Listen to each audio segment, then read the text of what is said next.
Go out here and get this row ready for some potatoes.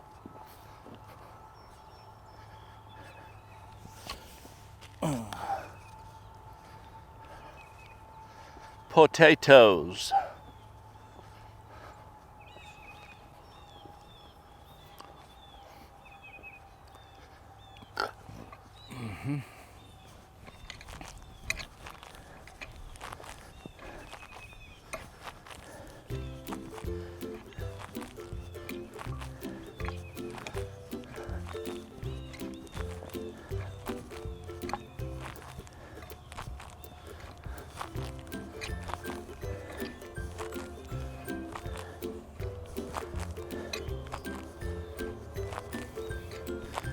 You want to dig this fairly deep.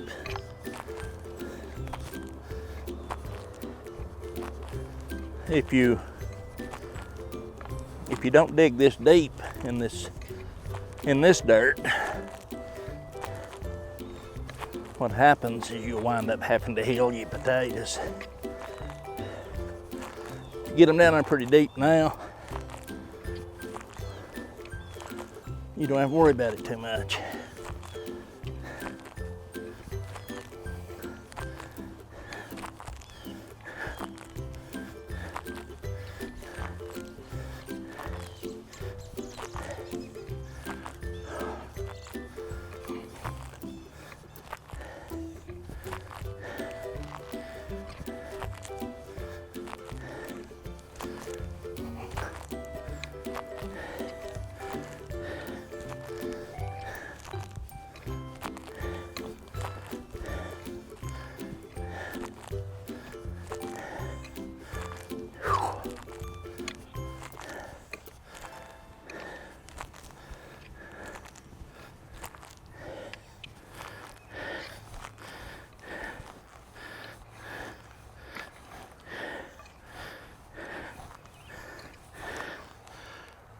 Woo!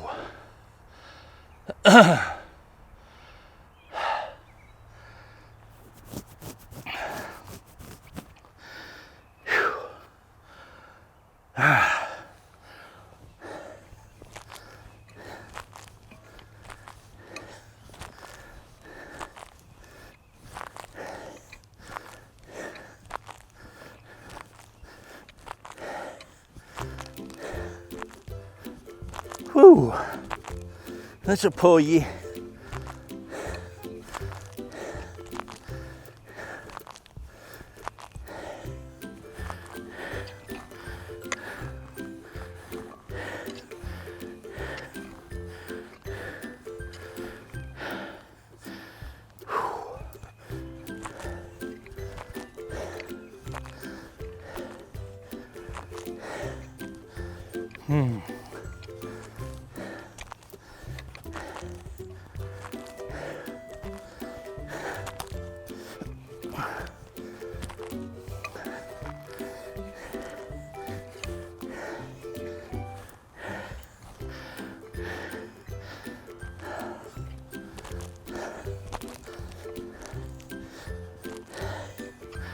Whew.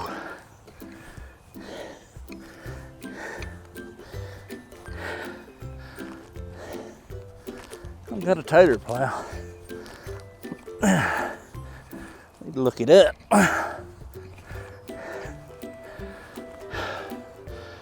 All right. And what we're going to do on this row here, I've never done this before, like this on this garden. I had to. Not sure that I would have to right now fertilize it, but I'm going to put a little on top of the ground here. Then we're going to till it in. Not going to be much at all. Just lightly dust her out through here. Don't want to put too much, and just enough to amend the soil just a little. Not even sure that it needs it, but I don't think it'll hurt a thing.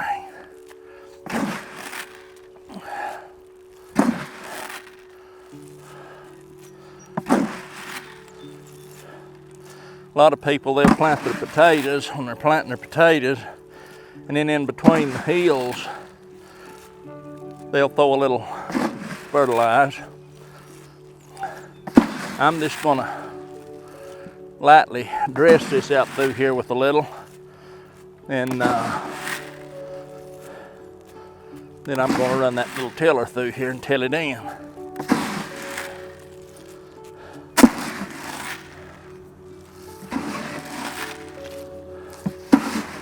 Throw a little out through there to the what's left in this bucket on the asparagus. That might make them happy.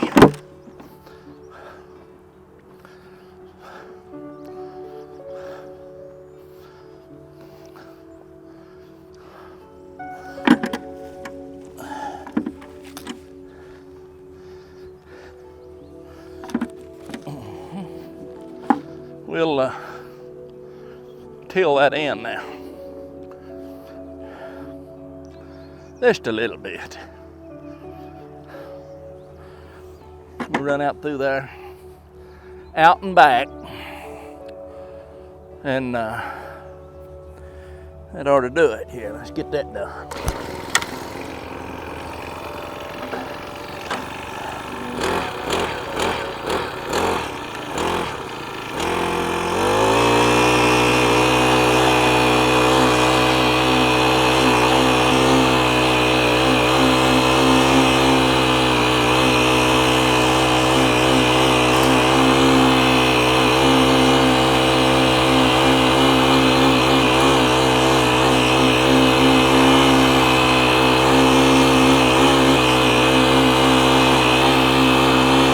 This makes it so much easier when you're getting ready to lay your rows off.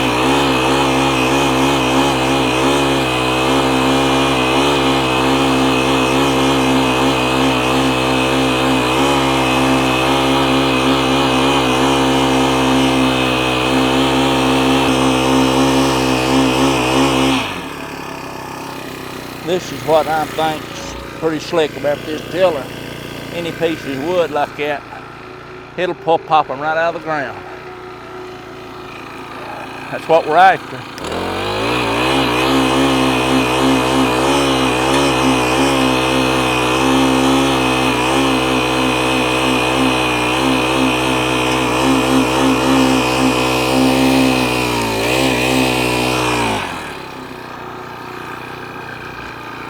Slick as a ribbon. There's a rhizome. That's a rhizome from Johnson grass. It's been chopped all to pieces and it's deteriorating. I think this will work good.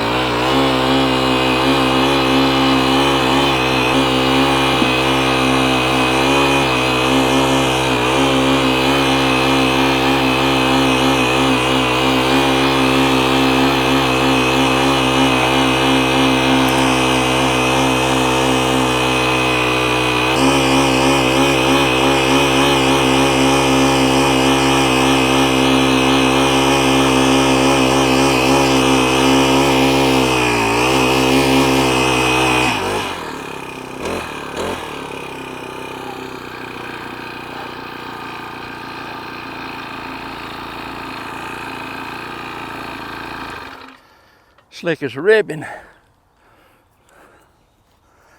And that, my friend, my motor right there, needs tightened up just a little down there. I noticed that it canted just a little bit. Now I've got this in the till mode now. And when it's in the till mode, when those tines are pointed forward, it will eat those roots and bring those rhizomes, them big old long rhizomes. It'll get them right here, see. It'll pull them right out of there. No big deal. Now, if you was in a bunch of that old stuff, I see why a lot of people kindly was raising Cain about that wrapping up. This is a cultivator and a little tiller. A little cultivator and a little tiller. It's not a big beast. And preferably you've got your ground, your soil in pretty good condition before you ever start. These taters here, it's sprouted pretty well here. They're sprouted pretty good. You can see how they're sprouted. This is the taters we had left over through the winter, and that's what we'll plant right back.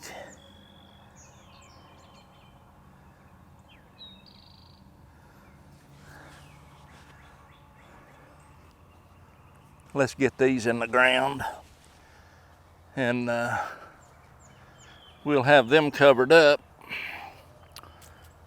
And far as I know, that's probably all the taters we'll plant, but I don't know. I've got plenty of them, that's for sure. I need to draw that row there just a little bit more, a little deeper right here, out to the end, right there. Yeah, right there. That'll do it. And then we just drop our taters in there. Oh, I like to put mine fairly close, foot apart maybe. Even if that.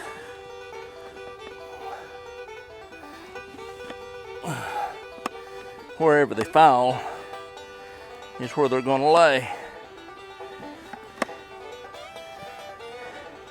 With this loose soil, you can plant them pretty close together.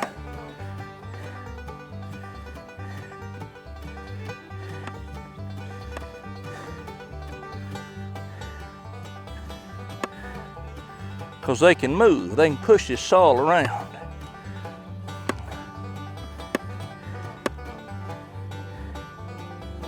It ain't like that it would constrict them. That's one good thing about having good loose soil.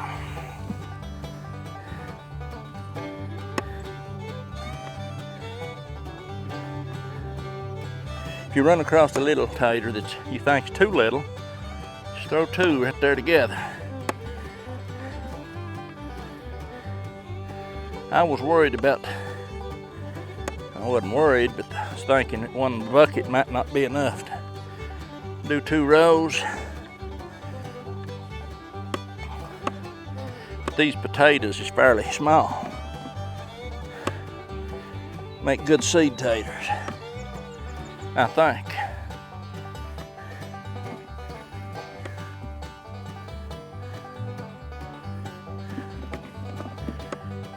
And we've got a 200 more pounds down there in the cellar if we need them.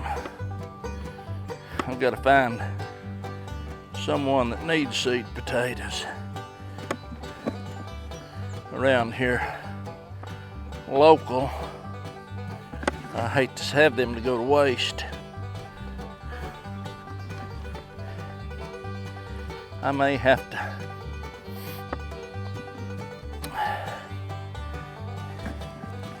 go back and get a few more, I don't know.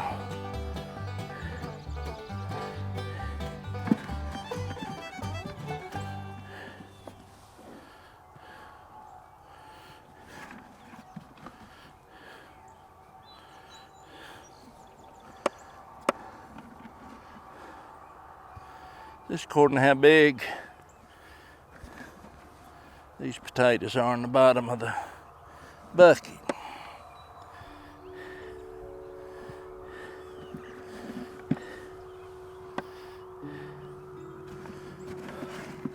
I sow these thick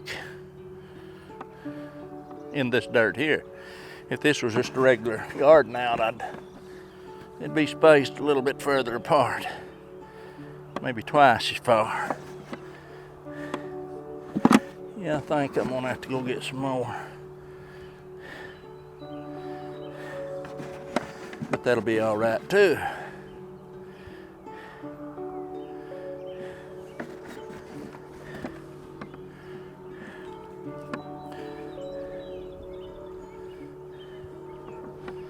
This is really hard work. Part of it is enjoyable work. What makes it really good is the end result. We'll be eating little new potatoes in no time.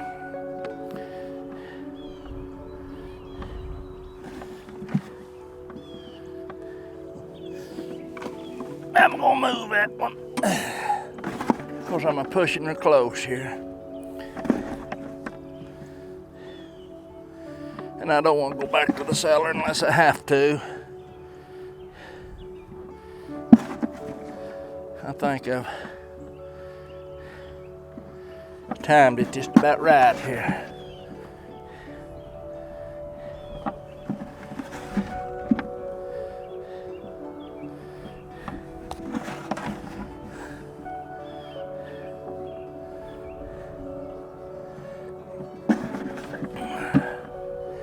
I don't believe that you could have got it much better than that right there.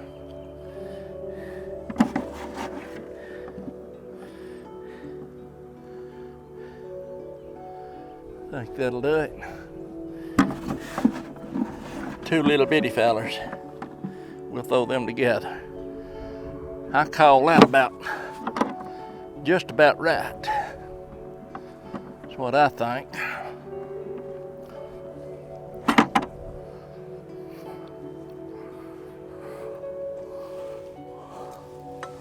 Sit down here and I'll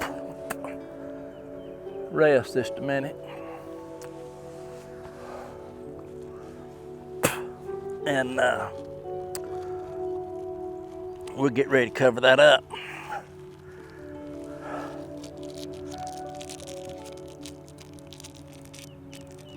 I'll show you how I do it.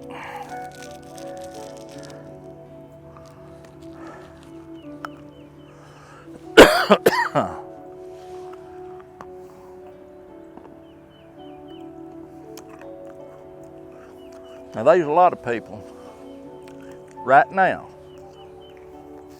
I don't recommend it. It's tempting sometimes, but I'm not about to do it. But what they'll do, they'll go through there with these potatoes laying right here, just like right now.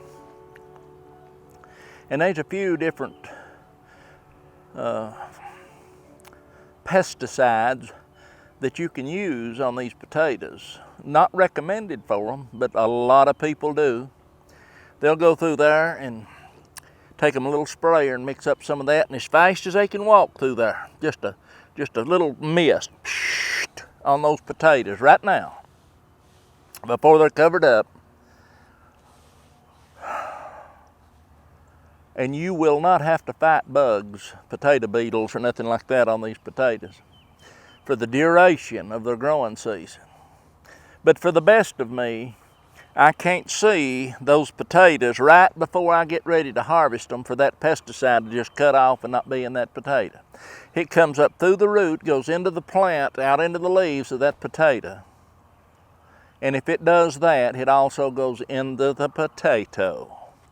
And then you're going to eat it. So if it kills a bug,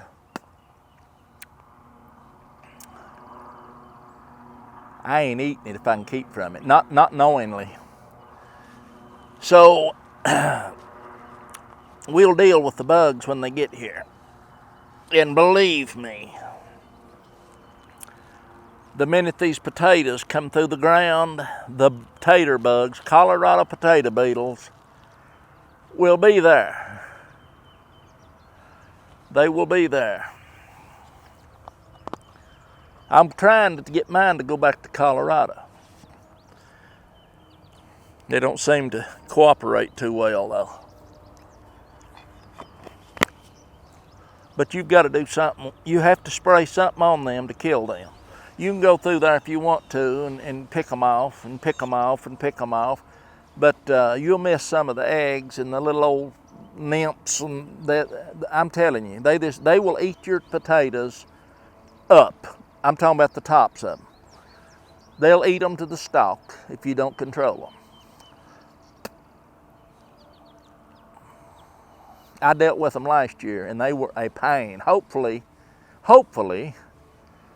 they won't be as bad this year, but they were aggravating last year. There's no doubt about it. Okay. This is, right here's how I cover these up. Push, pull, make a little mound. Push and pull. That's what I'm trying to do. I want to mound it up, push, just like that. Trying to stay out of my little lettuce patch here. I need to get on this side. Just like that. And you getting rhythm going through here. Just like that.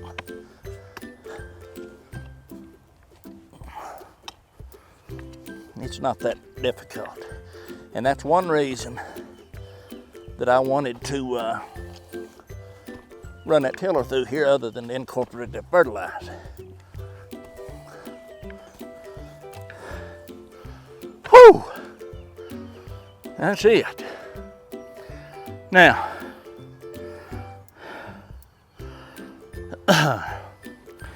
let's go back that way.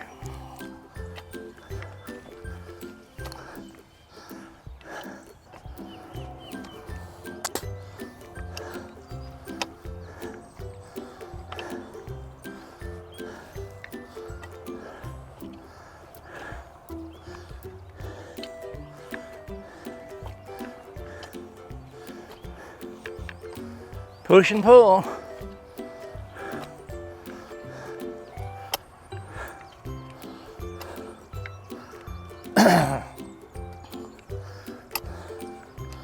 And hopefully I won't have to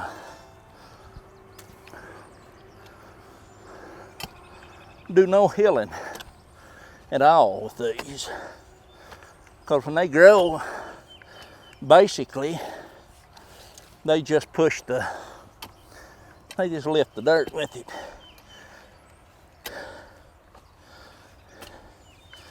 And if I do have to heel a little, that'll be all right too. Now, I'll go through here like this. All I'm doing is just lightly,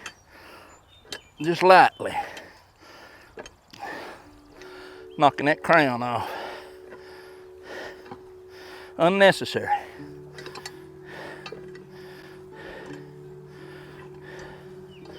Unnecessary. But I like doing it.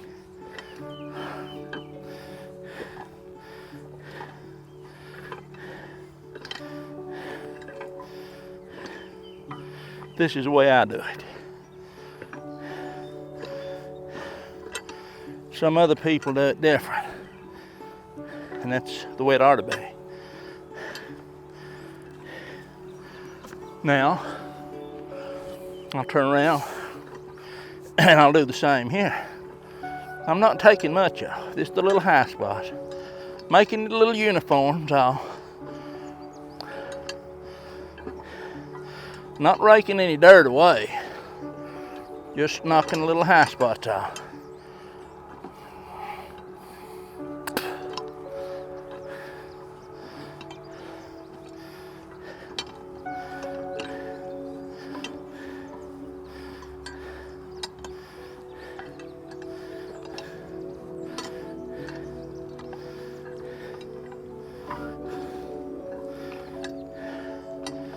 I think by doing this, all your potatoes has got about the same distance to travel to get out of the ground. Lightly, just as fast as you walk.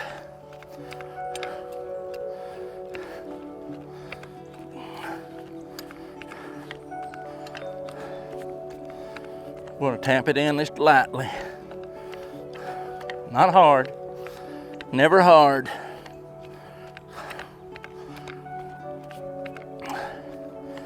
Takes just a few seconds or a minute or two longer.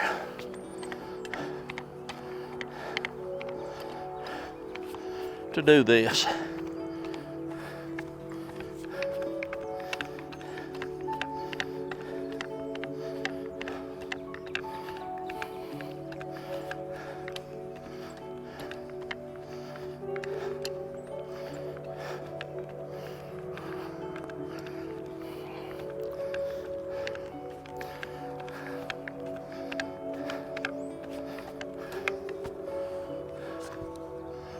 And that, my friend, is planting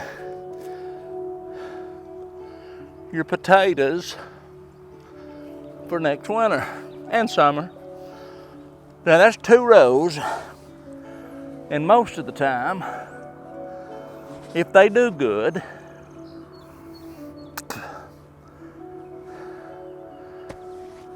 that's all we need.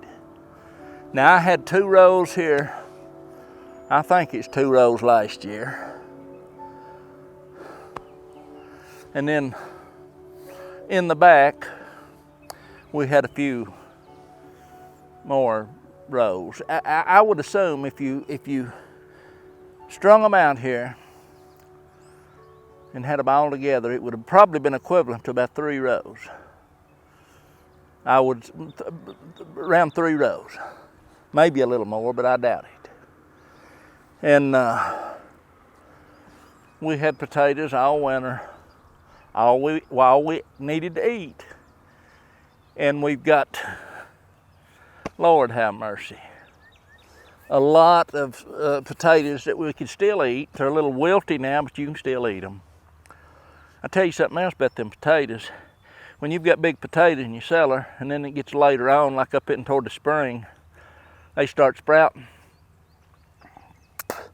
If you'll take those biggest potatoes that you want to eat, rub all the sprouts off, put them in like a brown paper sack, put them in your refrigerator, it'll slow that sprouting down. It'll almost stop it.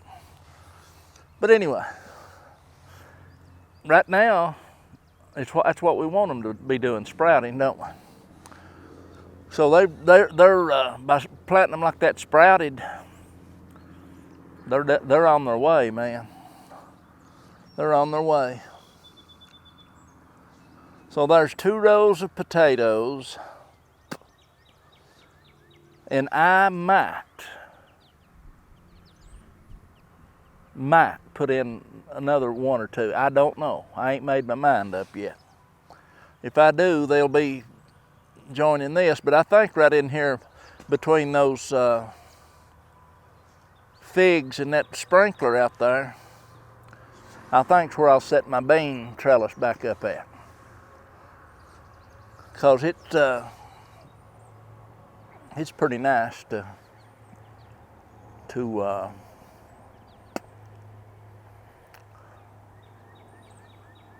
have that. I was going to say I could set it up now.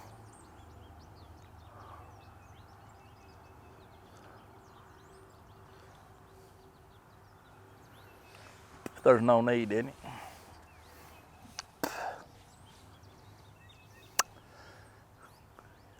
You just saw 80%. I probably filmed 80% of planting these potatoes. Fertilized, laying them off, fertilized, tilling them, dropping them, and how I cover them up. I go through and level the top just a little bit, and then I just take a rake and just lightly tamp the top down a little. I think what that does, rather than just leave it as you rake it up, high spots and low spots and stuff, I think when your potatoes come up, you know, you're getting everything fairly the same depth, especially when you level that top. And then what I can do, if I need to, like if they get up so high, 3 or 4 inches, and they give a big hard freeze or something, you know, for a night or two. I'm talking about down the road here in the next few weeks. I'll just run that tiller down. I'll run it right in between these, in between here and down the side, just on each side of the potatoes. And then I'll drag that soil up and cover those potatoes, even though they're up 2 or 3 inches, 3 or 4 inches. I'll just cover them up, just cover them up. And that'll stop the frost from killing those potatoes. And then you can just, if you want to, you can leave them alone and they'll come right on back. There's really no need to rake the dirt back off of them, unless you just wanted to. A lot of times I take the back of that rake, the smooth side of it, and just go through there and just knock enough just to where you can see the green a little bit. You don't have to, but they'll pop right back through that. But that's just a way to keep your potatoes from getting burned up, if it was to be a hard freeze or something.